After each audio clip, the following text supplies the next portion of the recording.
Hey everyone, welcome back to my YouTube channel the Bengal trader.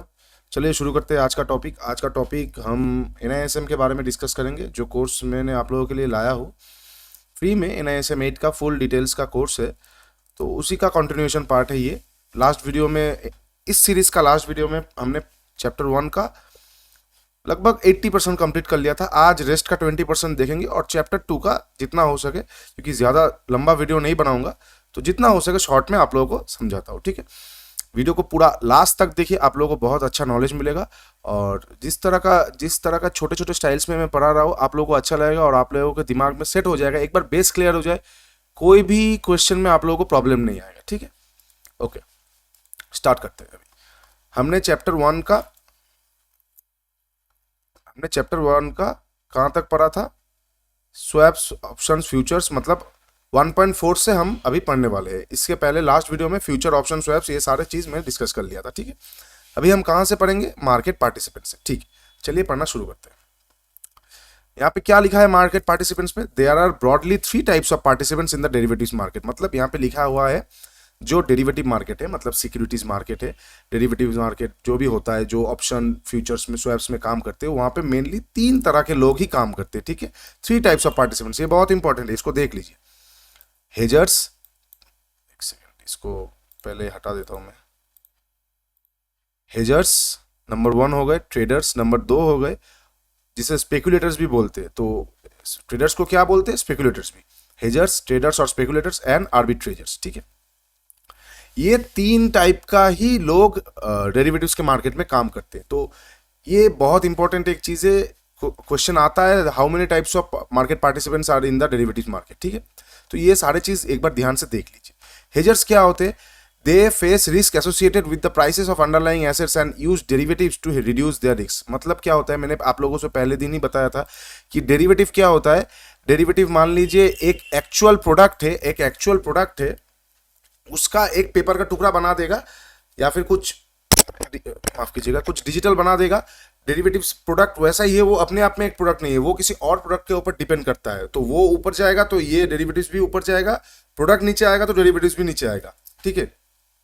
तो यही वहां यहाँ पे लिखा हुआ है कि हेजर्स जो है ना, सपोज आपके पास गोल्ड का बॉन्ड खरीदा हुआ है, ठीक है। आपको लग रहा है कि गोल्ड का बॉन्ड नीचे आने वाला है, तो आपने गोल्ड का ही नीचे का डेरिवेटिव्स का प्रोडक्ट खरीद लिया। इससे क्या होगा, अगर गोल्ड नीचे भी आएगा तो आपके पास जो कॉन्ट्रैक्ट है वो आपका लॉस को कवर कर देगा। यही हेजर्स होते हैं। हेजिंग करना, अपने रिस्क को हेज करना, ठीक है।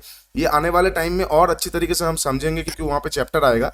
तो हेजिंग करना क्या होता है? अपने रिस्क को हेज कर देना, अपने रिस्क को बहुत कम कर देना, ठीक है। यही यहाँ पे लिखा है कि they face risk associated with the price of underlying asset and use derivatives to reduce their risk। मतलब जो एसेट वो खरीदा हुआ है, किसी ने रिलायंस का शेयर ले रखा है लॉन्ग टर्म के लिए, उसे लग रहा है कि रिलायंस का इस क्वार्टर का रिजल्ट बुरा आएगा, तो क्या करेगा, वो रिलायंस का पुट ऑप्शन खरीद लेगा या फिर फ्यूचर शॉर्ट करेगा।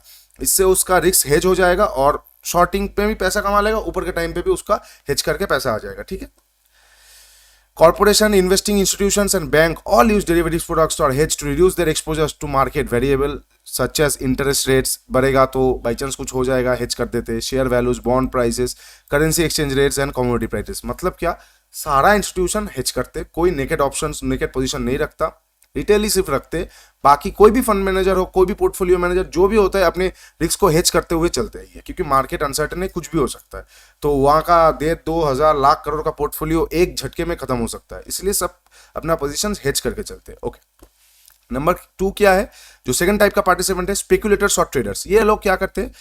They try to predict the future movements in prices of underlying assets and based on the view take positions in derivatives contract। मतलब जो हम हो गए ट्रेडर्स, हम वेट करते हैं कोई अपॉर्चुनिटी का। अबे हमें लग रहा है कि यहाँ पे ब्रेकआउट हो रहा है, तो हम उस ब्रेकआउट पे एंट्री करेंगे। हमें लग रहा है ब्रेकडाउन हो रहा है, हम उस ब्रेकडाउन पे एंट्री करेंगे डेरिवेटिव्स प्रोडक्ट में, लेकिन हम कोई हेज नहीं करेंगे। आप तब एंट्री के टाइम पे आप अगर लॉन्ग पोजीशन लेंगे तो उसके साथ साथ आप कोई शॉर्ट पोजीशन नहीं क्रिएट कर रहे। क्यों? क्योंकि आपका हेजिंग करने का कोई जरूरत नहीं है। आप मेनली नेकेड पोजीशन लेके जा रहे हैं, अपना मौका देख के आप कूद रहे मार्केट में, ठीक है। फिर यहां पे क्या लिखा है? Derivatives are preferred over underlying asset for trading purpose. Underlying asset के ऊपर प्रेफर करते हैं, as they offer leverage and are less expensive. मतलब क्या हो गया, 100 रिलायंस का शेयर अगर आपको लगभग 2,000 करके 2 लाख पड़ जाएगा, डेरिवेटिव्स में वही 100 शेयर आपका रिलायंस का फ्यूचर का 100 के जगह आपको 400 शेयर मिलेगा वही 1.5 लाख में या 1 लाख में। मतलब आप समझ सकते हैं ना कि थोड़ा सा पैसा कम देके आपको ज्यादा शेयर लेने का मजा मिल रहा है। आप वेट कर रहे हैं कि रिलायंस का इस क्वार्टर का रिजल्ट, आपको कुछ न्यूज बेस्ड ट्रेड मिला, कुछ टेक्निकल ब्रेकआउट्स मिला, तो आप होल प्रोडक्ट की जगह पे उसका डेरिवेटिव्स प्रोडक्ट ले लिए, ठीक है। ओके, और इसमें ट्रांजैक्शन चार्जेस भी कम लगता है, नॉर्मली जितना पैसा ब्रोकरेज लगता है उससे बहुत कम लगता है, ठीक है।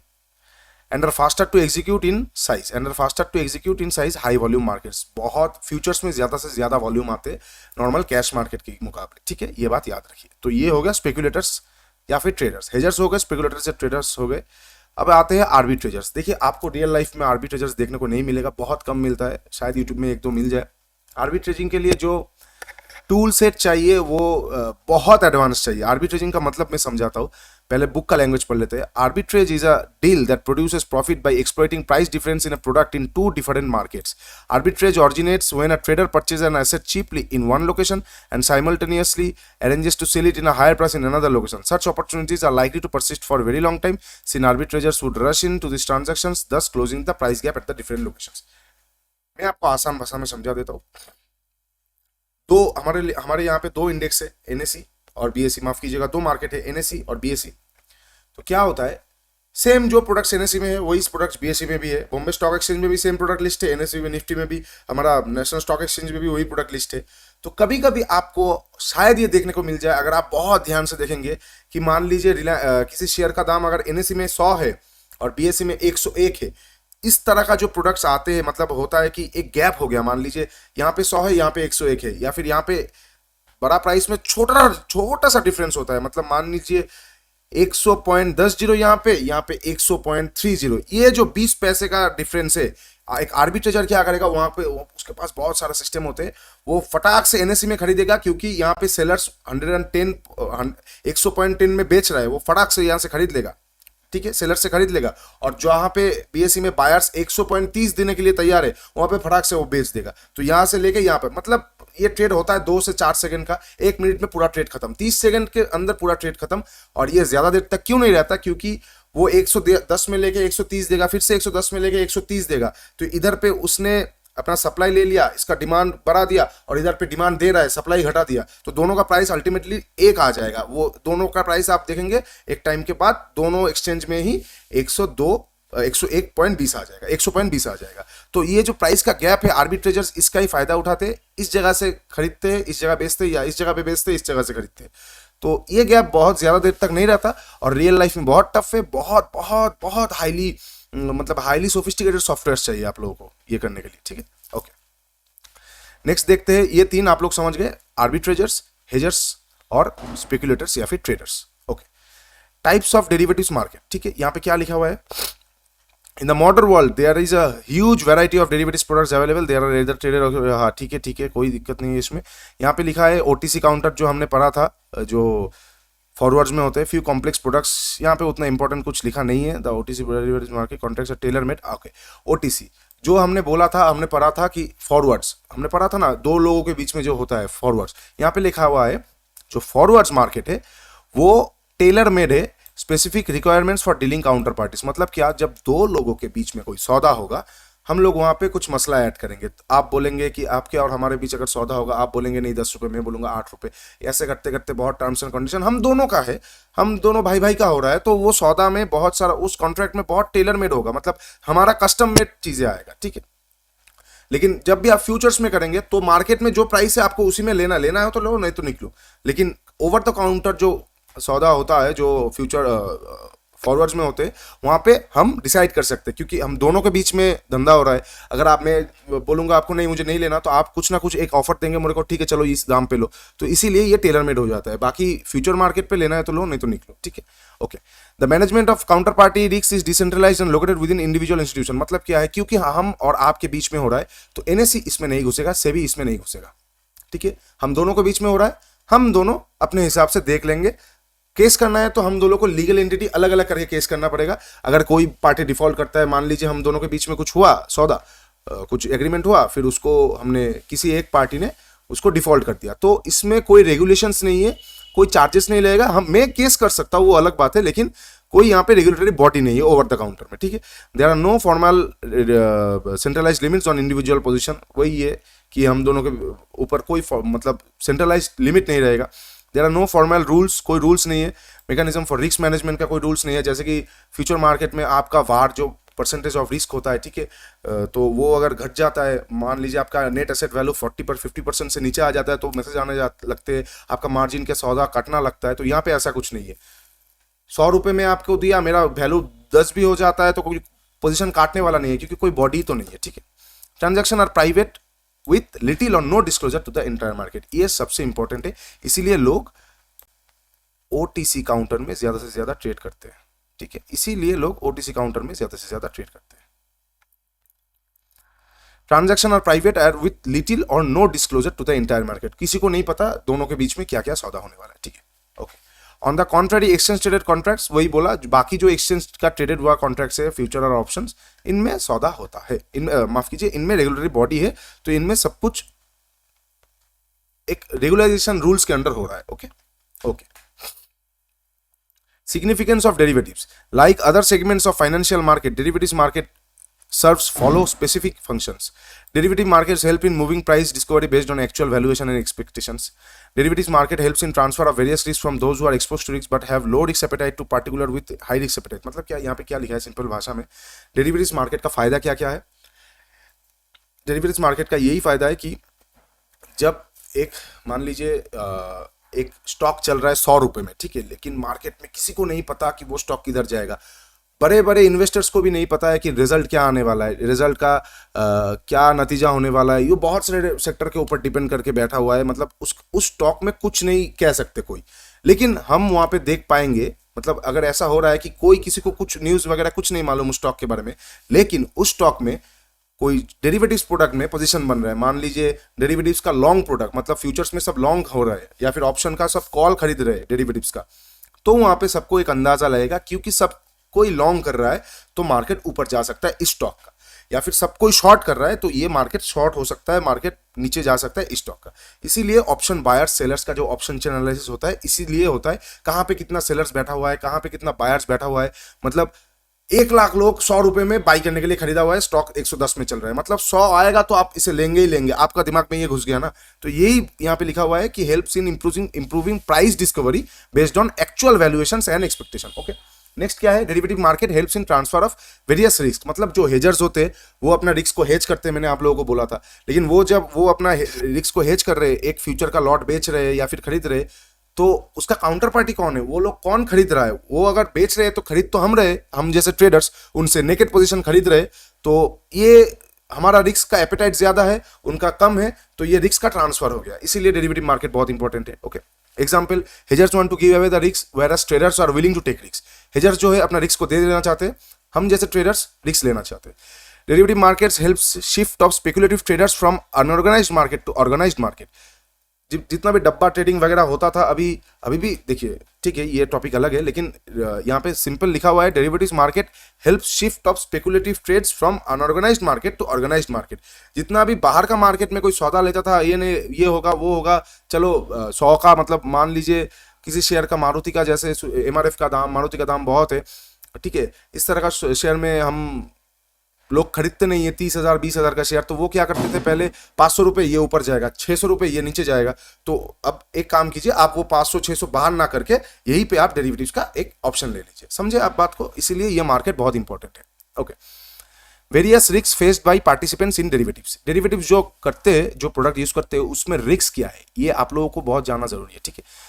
मार्केट पार्टिसिपेंट अंडरस्टैंड, हाँ ठीक है, ये एक लिवरेज इंस्ट्रूमेंट है, इसमें मार्जिन मिलता है, 100 रुपए देके आप 1000 का माल ले सकते हैं, तो ये एक रिस्क है, मतलब अगर 1000 रुपए में 10% घटेगा तो आपका 100 में से कितना जाएगा मालूम है, पूरा कैपिटल चला जाएगा, तो ये एक हाई रिस्की इंस्ट्रूमेंट है, ठीक है। काउंटर पार्टी का रिस्क हो सकता है, अगर मान लीजिए ओटीसी काउंटर फॉरवर्ड्स पे आप ट्रेड करने लगे, ठीक है। Price risk, loss on position because of price move, price इतना ज्यादा मूव हो गया कि आपका पोजीशन लॉस हो गया।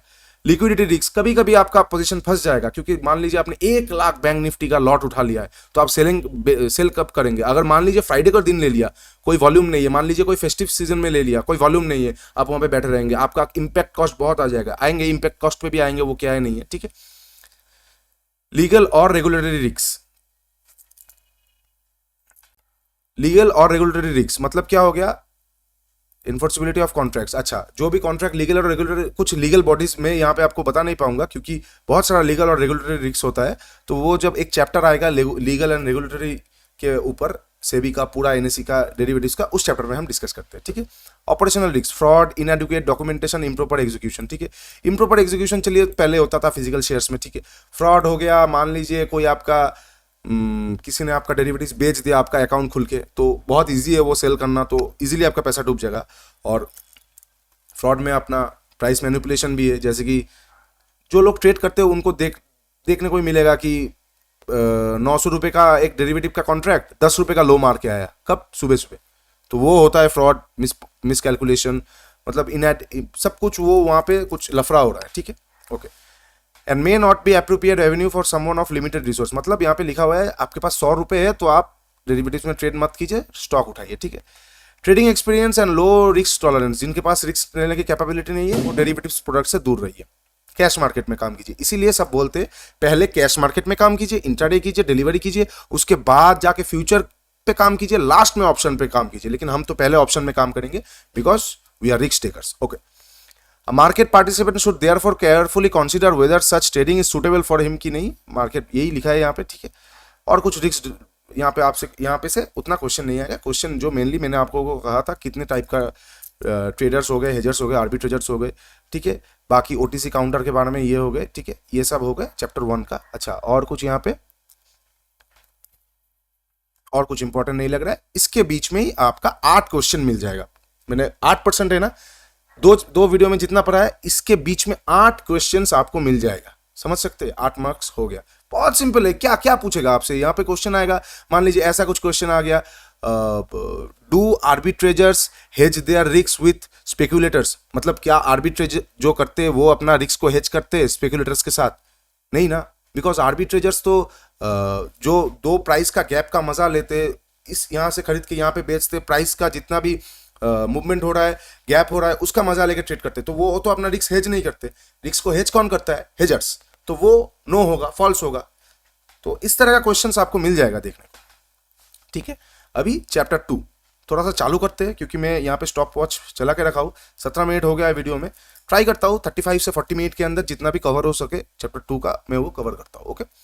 अंडरस्टैंडिंग इंडेक्स, इंडेक्स क्या है? ये चैप्टर 2 है, ये 2 पार्ट में आएगा क्योंकि इसमें से 15 मार्क्स आएगा, माफ कीजिएगा, चैप्टर 3 और 4 से 25 मार्क्स आएगा, इसमें से शायद तीन मार्क्स आ रहा है, ठीक है।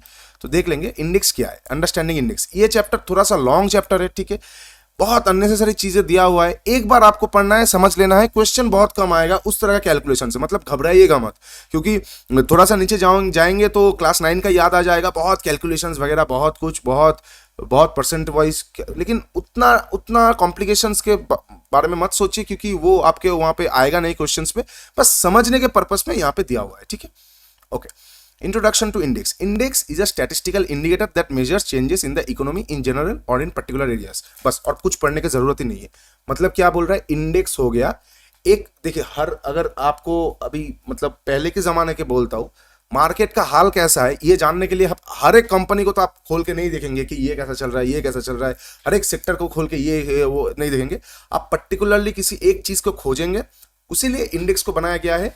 वो क्या करता है, सारे स्टॉक्स या फिर सारे बॉन्ड्स हो गए, सारे गोल्ड्स हो गए, जिसका इंडेक्स है, निफ्टी का हो गया, स्टॉक्स का इंडेक्स, गोल्ड का इंडेक्स, जो जिसका इंडेक्स है, उन सेक्टर में सारे चीजों को लेके वो एक मेथड बनाता है जिसमें से वो वेटेज निकाल के, ये मान लीजिए 100 स्टॉक्स का इंडेक्स बना है तो वेटेज दिया हुआ है, एक स्टॉक अगर 1% चलेगा तो ये ½ चलेगा, ऐसे करके कैलकुलेशन करके बनाता है ताकि इंडेक्स एक ओवरऑल, यहाँ पे वही लिखा है, measures changes in the economy in general और इन पर्टिकुलर एरियाज। मतलब कोई भी, मतलब जो भी हो जाए, जिसको मार्केट के बारे में कोई नॉलेज नहीं है, इतना तो कह सकेगा कि निफ्टी 20,000 मतलब मार्केट अच्छा है, निफ्टी 10,000 मतलब मार्केट बुरा है, उसको कोई नॉलेज नहीं है, लेकिन वो इतना बोल पाएगा। क्यों? क्योंकि इंडेक्स एक मतलब एक प्रेजेंट करता है हमारा आज का, मतलब प्रेजेंट टाइम का इकोनॉमिक कंडीशन, ओके। ये हो गया इंडेक्स। इसके बाद यहाँ पे एक फाइनेंशियल मार्केट ये वगैरह वगैरह लिखा हुआ है, यहाँ से क्वेश्चंस नहीं आता, ठीक है, ये एकदम बेसिक है। इसके बाद आप इसको एक बार, ये जो पीडीएफ है एक बार आप रीडिंग पढ़ सकते हैं, okay. Significance of index, index बनाने का सिग्निफिकेंस क्या क्या है? Stock index is an indicator of the performance of overall market on particular sector. IT stock का इंडेक्स पकड़ लीजिए, आपको आईटी के बारे में पता चल जाएगा, आईटी कंपनीज कैसे चल रहा है, आपको देखने की जरूरत भी नहीं है कि निफ्टी विप्रो भाग रहा है या इन्फोसिस भाग रहा है या एम्फेसिस भाग रहा है, ठीक है। सेम तरीके से स्टॉक इंडेक्स जो होते हैं सारे, अपना निफ्टी स्मॉल कैप हो गया, निफ्टी सीएनएक्स मेटल हो गया, वो हो गया, तो एक सेक्टर के बारे में पूरा बता देता है, ठीक है। It serves as a benchmark for portfolio performance, आपको बेंचमार्क भी मिल जाएगा, मतलब मान लीजिए आपने निफ्टी 10,000 में खरीदा है, अभी निफ्टी 18,000 देख रहे हैं, तो आपको एक अंदाजा लग गया, ठीक है भाई निफ्टी 18,000 आ गया, अभी मुझे थोड़ा थोड़ा करके प्रॉफिट बुक करना है, ठीक है। आप निफ्टी 8,000 आ गया, मुझे बाई करना है, तो स्टॉक के ऊपर आप बेस नहीं कर रहे, आप निफ्टी के ऊपर बेस कर रहे हैं और उसके ऊपर आप डिसीजन ले रहे हैं, इसलिए इसका सिग्निफिकेंस बहुत है। Okay okay, it use as an underlying for financial applications of derivatives, same चीजें निफ्टी का जो डेरिवेटिव्स प्रोडक्ट्स है उसके ऊपर है। Various products in the OTC and exchange traded markets based on indices underlying asset, मतलब हो गया जो ओटीसी काउंटर में, मतलब फॉरवर्ड्स में जो डीलिंग होता है, ये यहाँ पे वही लिखा है, फॉरवर्ड्स में जो डीलिंग होता है वो निफ्टी के मेनली स्टॉक्स में डीलिंग होता है, ना कि बाहर का, ठीक है, कोई बाहर का स्टॉक्स में, निफ्टी के मेनली जो निफ्टी 50 के अंदर आता है, ताकि वो लोग अच्छी तरीके से उसको मॉनिटर कर पाए। ओके ठीक है, चलिए types of stock market indices, ठीक है। Types of stock market indices क्या हो गया, देखिए निफ्टी एक क्या था, एक इंडेक्स था। इंडाइसेस और इंडेक्स मतलब आप बोल सकते हैं सिमिलर ही है, कोई कोई इसे सिग्निफिकेंटली अलग भी कहेगा, तो मुझे ये सिमिलर ही लगता है, तो आप लोग इस तरीके से इसको पढ़िए ताकि आप लोगों को आने वाले टाइम में कंफ्यूजन ना हो, ठीक है। Indices can be designed and constructed in various ways depending upon their methodology and can be classified as under, मतलब क्या हो गया, इंडेक्स एक इंडाइस है, इस तरह का आप मान लीजिए, इंडेक्स नाम दे दिया, इंडाइस उसका मैं आपको बता नहीं पा रहा हूँ, सेम ही चीज है चाय और टी की तरह, तो टी और चाय ऐसा ऐसा कुछ कर लीजिए, बिस्किट और कुकीज इस तरह का कुछ मान लीजिए, ठीक है। Okay, indices can be designed and constructed in various veg, तो इंडेक्स को बनाया कैसे जाता है उसी के बारे में यहाँ पे लिखा हुआ है, ठीक है। माफ कीजिए, मैं एकदम ग्राउंड लेवल में आप लोगों के साथ शेयर कर रहा हूँ, अगर मेरा स्टाइल आप लोगों को अच्छा नहीं लग रहा है तो प्लीज कमेंट करके बता दीजिएगा, मैं भी एकदम प्रोफेशनल वे में आप लोगों के साथ बता सकता हूँ कि इस तरह से actually market capitalisation weighted index इस तरह से पढ़ा सकता हूँ, लेकिन मैं चाहता हूँ आप लोगों के साथ एकदम आप लोगों को, ताकि आप लोगों को बहुत इजीली याद रहे, इसलिए मैं एकदम रियल लाइफ एग्जांपल्स दे रहा हूँ ताकि आप लोग अच्छी तरीके से इन चीज़ों को समझ सके, ठीक है। ओके, मार्केट के हाँ क्या डिस्कस कर लेते हैं हम कि इंडेक्स को बनाया कैसे जाता है, निफ्टी 50 को बनाया कैसे गया, S&P 500 को बनाया कैसे गया, डाउ जोन्स जो भी इंडेक्स है उसको बनाया कैसे जाता है, वो यहाँ पे लिखा हुआ है। चलिए पढ़ते हैं। मार्केट कैपिटलाइजेशन वेटेड इंडेक्स, ये एक नंबर प्रोडक्ट है, मतलब बहुत सारा मेथोडोलॉजी है, ये नंबर 1 मेथोडोलॉजी है, मतलब टर्म वाइज। तो नंबर 1 मेथोडोलॉजी क्या है, market capitalisation weighted index. In this method of calculation each stocks is given weight according to its market capitalisation, मतलब क्या सिंपल हो गया, यहाँ पे लिखा है ये जो मेथड है इसके अंदर जिस तरह से इंडेक्स बनता है इसका मेथड यही है, जिस स्टॉक का जितना मार्केट कैपिटलाइजेशन रहेगा उसको उतना वेटेज मिलेगा। मतलब मान लीजिए 100 शेयर है, ठीक है, आपको एक इंडेक्स बनाना है, आप इंडेक्स बनाने के लिए 100 शेयर है, आपने इंडेक्स का नाम रख दिया ए इंडेक्स और उसके अंदर 1 से लेकर 100 शेयर है, तो आपको तो ये डिसाइड करना पड़ेगा अगर 5 नंबर शेयर चलेगा तो मेरा इंडेक्स कितना मूव करेगा। ऐसे ही तो आप वैल्यू का इसको फेंक नहीं सकते, 5 नंबर शेयर कितना ऊपर जाएगा तो मेरा इंडेक्स कितना ऊपर जाएगा, 12 नंबर शेयर थोड़ा सा नीचे आएगा तो इंडेक्स कितना नीचे आएगा। तो ये तो आप हर रोज बैठ के या फिर छोड़ के ऐसे तो मेथड मतलब कैलकुलेट नहीं कर सकते, आपको एक प्रॉपर पिन पॉइंट एक कैलकुलेशन चाहिए। तो उसीलिए जो मेथड्स लाते हैं उनमें से एक मेथड है अपना मार्केट कैपिटलाइजेशन वेटेड इंडेक्स। इनमें इस मेथड में होता है जो स्टॉक का जितना मार्केट कैपिटलाइजेशन है उसको उतना पॉइंट मिलेगा इंडेक्स को मूव करने का। मतलब हो गया मार्केट कैपिटलाइजेशन क्या हो गया, एकदम बेस्ट चीज है, बेसिक चीज है। मार्केट कैपिटलाइजेशन हो गया एक कंपनी का जितना शेयर्स मार्केट में आउटस्टैंडिंग पड़ा है, मतलब मार्केट में इन्वेस्टर्स के पास पड़ा है, वही हो गया मार्केट कैपिटलाइजेशन। अगर जो हम देखते हैं ना मार्केट कैप 3,000 करोड़, मतलब उस कंपनी का 3,000 करोड़ शेयर्स लोगों के पास पड़ा हुआ है, ठीक है। लोगों के पास इंस्टीट्यूट भी हो सकते, डोमेस्टिक इंस्टीट्यूशन भी हो सकते, फॉरेन इंस्टीट्यूशन भी हो सकते, रिटेलर्स भी हो सकते, सबको मिला के उसके पास 3,000 मार्केट में आउटस्टैंडिंग शेयर है। और उसमें से जो शेयर्स खरीदा नहीं है, जो अभी भी वहां पे मार्केट में फ्लोट हो रहा है, वो भी काउंट होता है। तो फुल एक उसके पास जितना शेयर है उसको होल्ड, उसको पूरा कैलकुलेट करके मार्केट कैपिटलाइजेशन निकाला जा सकता है, ठीक है। तो एक मेथड क्या हो गया, जिस कंपनी का जितना मार्केट कैपिटलाइजेशन उसको उतना वेट मिलेगा। ओके, यही यहाँ पे लिखा है। क्या लिखा है, market capitalisation is the market value of a company calculated by multiplying the total number of shares outstanding in its current market. ठीक है, फॉर एग्जांपल एबीसी कंपनी के पास 5000 शेयर से आउटस्टैंडिंग, ठीक है, 5000 शेयर से शेयर का दाम है 120 रुपए। ठीक है, अच्छा वो दाम चीज बोलना भूल गया, जितना जितना माल है उसके पास आउटस्टैंडिंग, जितना शेयर पड़ा हुआ है और जो दाम पे चल रहा है, जो प्राइस पे चल रहा है, उसको जोड़ने के बाद मार्केट कैपिटलाइजेशन निकलता है। माफ कीजिएगा, ये सिली मिस्टेक था मेरा, मैं प्राइस को बोलना भूल गया। तो मतलब 3000 करोड़ का अगर किसी के मार्केट, उसका मार्केट कैपिटलाइजेशन है, तो उसका जितना दाम होगा शेयर का, उस दाम के साथ उसका शेयर्स को डिवाइड कर देंगे तो निकल जाएगा। मतलब एबी कंपनी के पास 5 लाख, यहाँ पे कितना है, 5 करोड़ शेयर से outstanding and a share price of 120 रुपए करके शेयर से, तो पर share will have a market capital, वो कंपनी का मार्केट कैपिटलाइजेशन कितना होगा पता है आपको, 5 करोड़ इंटू 120, मतलब लगभग 60 करोड़ हो गया, नहीं 1 10 100,000 लाख 10 लाख करोड़ 10 करोड़ 100 करोड़ 600 करोड़ हो गया। ठीक है, तो 5 करोड़ इंटू 120 600 करोड़ हो गया। अच्छा ये तो लिखा ही हुआ है यहाँ पे, कभी कभी मेरे से भी इतना बड़ा गलती हो जाता है ना, हंसी आता है। चलिए वही बता रहा था मैं, ऐसा होता है मार्केट पे जब आप रहेंगे हर रोज, तो आपका भी दिमाग कभी ना कभी स्टॉप हो जाएगा सुबह से नंबरिंग देखते देखते। एनीवे 5 करोड़ शेयर से और 120 रुपए करके है, तो उसका मार्केट कैपिटलाइजेशन हो गया अपना 600 करोड़। ठीक है, ठीक है, let us understand the concept of help of an example. यहाँ पे एक एग्जाम्पल, यही मैं बता रहा था, यहाँ पे एक एग्जाम्पल देखेंगे, एग्जाम्पल को देख के आप दिमाग का होश मत उड़ाइएगा, ये बस सिंपल सा एक एग्जाम्पल है। ठीक है, यहाँ पे क्या लिखा हुआ है, 5 कंपनियां हैं एक इंडेक्स में। ओके, एजेड कंपनी का स्टॉक का दाम, रुक जाइए,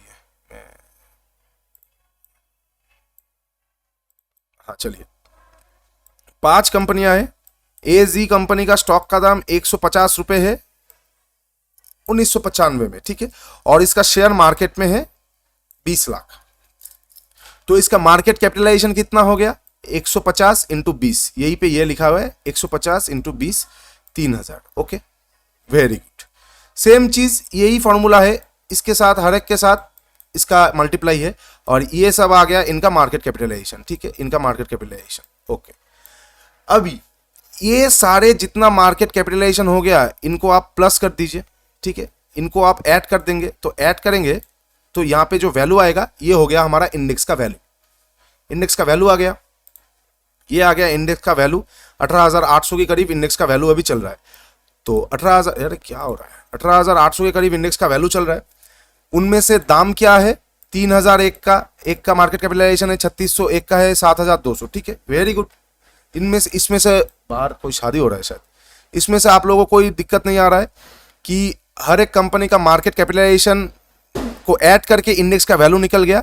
अभी कौन सा स्टॉक का कितना वेटेज है वो कैसे पता लगेगा, जितना वैल्यू आया है, ये मेथड कौन सा है, मार्केट कैपिटलाइजेशन वेटेड इंडेक्स, मतलब जिसका जितना मार्केट कैपिटलाइजेशन है उसको उतना वैल्यू मिलेगा। तो सिंपल कैलकुलेटर को आप अगर पकड़ेंगे तो आप यहां पे सिंपली देख पाएंगे 18,800 का मार्केट कैपिटलाइजेशन है, टोटल इंडेक्स का वैल्यू है, और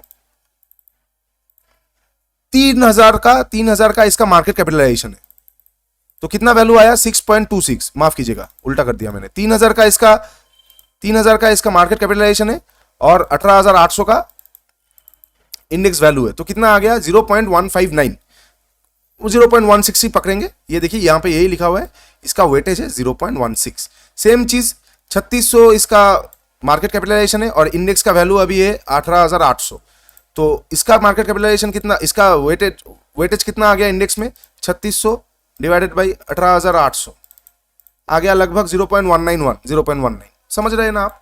और ये वैल्यू कैसे निकल रहा है, 18,800, जितने सारा स्टॉक्स है उनका जितना मार्केट कैपिटलाइजेशन है सबको हम ऐड कर रहे हैं, इससे एक वैल्यू आ जाएगा।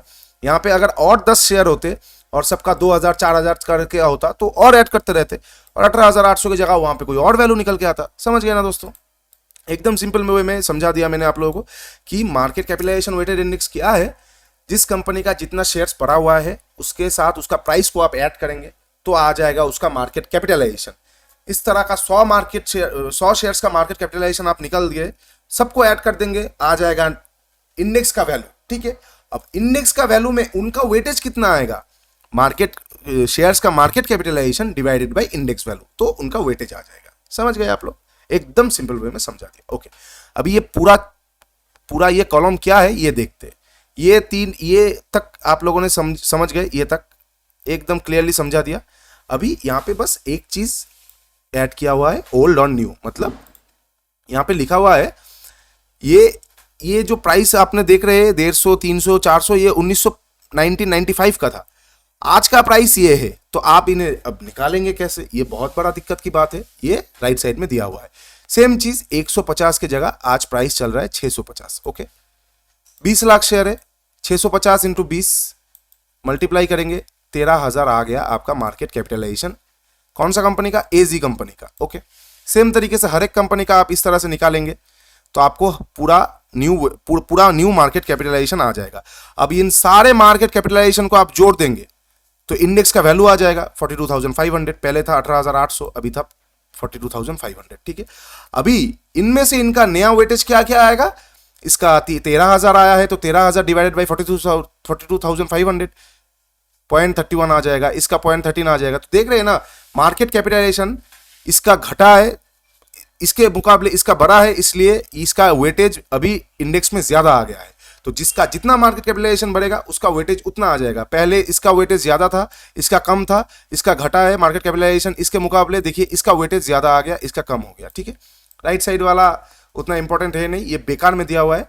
ये दिया हुआ है कि इस कैपिटलाइजेशन के वैल्यू के ऊपर पोर्टफोलियो कितना होगा, कैसा क्या आएगा, तो नहीं आता दोस्तों, ये नहीं आता। बहुत एडवांस का टॉपिक दिया हुआ है।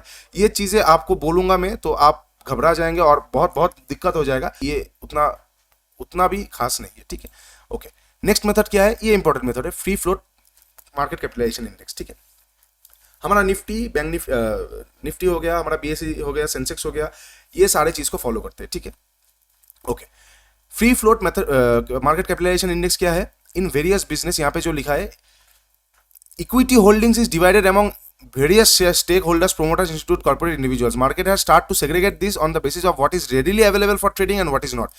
That one available for immediate trading is categorized as free float. मतलब क्या यहाँ पे बोल रहे हैं, अगर एक कंपनी का 100 शेयर है, उनमें से मान लीजिए 50 बिक गया पहले से और 60 बिक गया और 40 अभी रेडी है, 40 अभी मार्केट पे अवेलेबल है, जिसमें हम और आप जैसे ट्रेडर्स, हेजर्स, स्पेकुलेटर्स, सब कुछ आर्बिट्रेजर्स ट्रेड कर सकते हैं। उन 60 में तो नहीं कर सकते क्योंकि वो 60 तो किसी और का है, किसी और ने खरीद लिया। हम इस 40 में कर सकते हैं, लेकिन उस कंपनी का मार्केट कैपिटलाइजेशन क्या होगा? सपोज 10 रुपए का शेयर है और 100 शेयर है तो 1,000 रुपए आ जाएगा। ये चीज गलत है क्योंकि हम तो 40 पे कर रहे हैं, तो 400 होना चाहिए। इसी को कहते हैं free float market capitalisation method. जो मार्केट में अवेलेबल है, जितना शेयर्स अवेलेबल है, उसी को हम फ्री फ्लोटिंग शेयर्स कहते हैं। फ्री फ्लोटिंग, वो फ्लोट कर रहा है, तो उस मेथड के ऊपर जिस कंपनी का जितना फ्री फ्लोट कैपिटल शेयर्स रहेगा उसका उतना मार्केट कैपिटलाइजेशन रहेगा, उसके ऊपर उतना मार्केट में इंडेक्स रहेगा। ठीक है, वही या हमारा निफ्टी और सेंसेक्स फॉलो करता है, free float market capitalisation index. ठीक है, मार्केट हैज स्टार्ट टू ठीक है, the one available for immediate trading is categorised as free float. Okay, and if we compute the index based on weights of each security based on free float market cap, this is called free float market capitalization। मतलब जिस company का जितना free float market capitalisation ज्यादा है उसको ज्यादा weightage मिलेगा। Last time पे हमारा जिसका जितना पूरा टोटल मार्केट कैपिटलाइजेशन था उसको उतना मिलेगा। उसमें बहुत सारा बग्स है, और इसमें क्या है, इसमें जिसका जितना अवेलेबल स्टॉक्स है उसके ऊपर इसका मार्केट कैपिटलाइजेशन आएगा। ओके, एक बार आप लोग फिर से रीडिंग पढ़ लीजिए, आपको आसानी होगा। ठीक है, नेक्स्ट अब तक हमने 2 इंडेक्स डिस्कस किए हैं, एक है मार्केट कैपिटलाइजेशन इंडेक्स, एक है free floating market capitalisation index. ठीक है, तीसरा क्या है? Price weighted index. ये बहुत कॉम्प्लिकेटेड वाला इंडेक्स है, तो इसको थोड़ा सा ध्यान से आप लोग समझिए। ठीक है, stock index in which each stock influences the index in proportion to its price. मतलब एक ऐसा इंडेक्स जिसमें जिसका प्राइस जितना है उस तरह से उसका वेटेज आएगा, जिसका प्राइस ज्यादा आएगा उसका वेटेज ज्यादा आएगा। Stocks with a higher price will be given more weight and therefore will have a greater influence over the performance of the index. अब ये समझ गए आप, जिसका प्राइस जितना है उसका वेटेज उतना है। अभी इस बार हम सेम चीज एक बार एग्जाम्पल के वे में समझ लेते हैं। ओके, सेम यहाँ पे 5 कंपनी दिया हुआ है, उनका प्राइस पहले का दिया हुआ है 150, 300, 450। ठीक है, और ये इसका नंबर ऑफ शेयर्स है मार्केट में अवेलेबल। ये देखिए यहाँ पे तो डाटा दिया हुआ है नहीं कि अवेलेबल फ्री फ्लोट है या फुल है, कोई भी नहीं। ये मार्केट में इसका टोटल शेयर है 20। ठीक है, तो इसका पहले का दाम कितना हो गया? 150, और इसका वेटेज कितना आ गया? 12, मतलब क्या कैसे आ गया 12, 150, 300, 450, 100, 250, पूरा सारे कंपनी का दाम, इसके ऊपर इंडेक्स आ गया। मतलब आप समझ रहे हैं ना चीजों को। पहले पहले का जो इंडेक्स आया था, पहले जो इसका मतलब जो हमारा मार्केट कैपिटलाइजेशन के ऊपर बेस करके जो इंडेक्स आया था, उसमें हम प्राइस के ऊपर इंडेक्स नहीं बना रहे थे, हम बना रहे थे मार्केट कैपिटलाइजेशन के इंडेक्स वैल्यू। क्योंकि ये मेथड कौन सा है, मार्केट कैपिटलाइजेशन वेटेड इंडेक्स। तो इसमें जो निफ्टी का वैल्यू आएगा या फिर जो भी इंडेक्स का वैल्यू आएगा वो मार्केट कैपिटलाइजेशन के टोटल के ऊपर आएगा। मतलब 10 कंपनी का मार्केट कैपिटलाइजेशन टोटल आता है 100 करोड़ या फिर 18,800 करोड़, जो भी आता है उसके ऊपर टोटल वैल्यू आ गया, उसके ऊपर वैल्यू आके जिसका जितना वैल्यू है उसको उतना वेटेज मिलेगा, आ गया। लेकिन ये वाले मेथड जो है, ये वाला मेथड कौन सा है, ये है प्राइस वेटेड इंडेक्स। मतलब जिसका जितना दाम है, कोई मार्केट कैपिटलाइजेशन का यहाँ पे लफड़ा नहीं है। तो 150, 300, 450 ये सारे इसका इनका दाम है, इन सारे को सारे का दाम मिला के 1250 इंडेक्स का वैल्यू आया है। ओके, 1250 इंडेक्स का वैल्यू में, 1250 इंडेक्स का वैल्यू में 1250 इंडेक्स का वैल्यू आया है, और एक कंपनी का जिसका जितना दाम है उसको उतना वेटेज मिलेगा। आप कैलकुलेटर निकालेंगे अभी तो आपको देखने को मिलेगा। देखिए सिंपल सा चीज है, 150 इस कंपनी का दाम है, सारा चीज आप ऐड कीजिए तो आपको वैल्यू आएगा। मैं फिर से दिखा रहा हूं आपको, 450, 150 प्लस 300 प्लस 450, एक सेकेंड,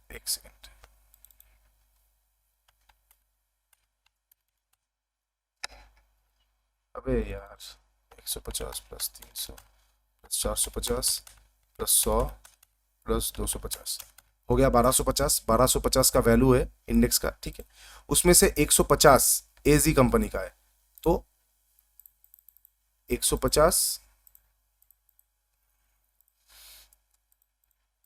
डिवाइडेड बाई 1250, ये कैलकुलेटर भी ना आ गया 0.12%, तो इसका वेटेज आ गया 0.12%, ठीक है। तो यही मैं आप लोगों को समझा रहा हूं कि हर एक स्टॉक्स का जिसका जितना प्राइस होगा उसको उतना वेटेज मिलेगा, ठीक है।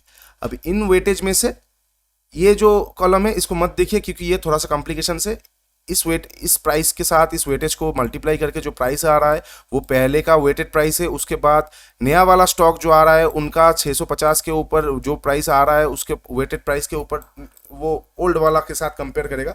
तो ये चीज़ आता नहीं, मैं आप लोगों को बस कॉन्सेप्ट सिखा रहा हूँ कि यहाँ पे क्या हुआ है। मार्केट कैपिटलाइजेशन मेथड में सारे मेथड जो होते हैं वो मार्केट कैपिटलाइजेशन के सारे ऐड करके जो पोर्टफोलियो आता है, जो वैल्यू आता है उसके ऊपर मार्केट कैपिटलाइजेशन जिसका जितना है उसको उतना वेट मिलता है। और यही प्राइस मेथड में, जो प्राइस वाला इंडेक्स मेथड है, वेटेज मेथड, इसमें जिसका जितना प्राइस है उसको उतना वेटेज मिलता है। और हमारा फ्री फ्लोट जो है, फ्री फ्लोट का कोई एग्जांपल यहाँ पे दिया नहीं है, लेकिन यहाँ पे साफ लिखा है, आप देख सकते हैं, बोथ सेंसेक्स एंड निफ्टी अभी फ्री फ्लोट में काम कर रहा है। जिसका जितना मार्केट में अवेलेबल शेयर्स है उसके ऊपर इसका इंडेक्स क्रिएट होता है। Okay okay.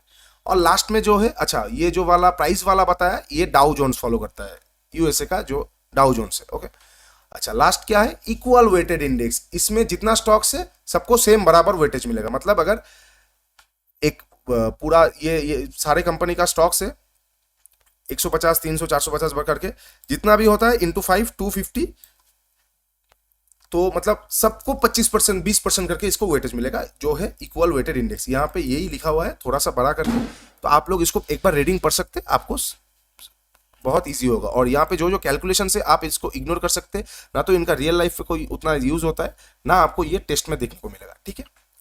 अच्छा वीडियो बहुत लंबा हो गया है तो आज यहीं पे ख़त्म करते हैं, क्योंकि जितना पार्ट है वो नेक्स्ट दिन बहुत इजीली हम कवर कर लेंगे।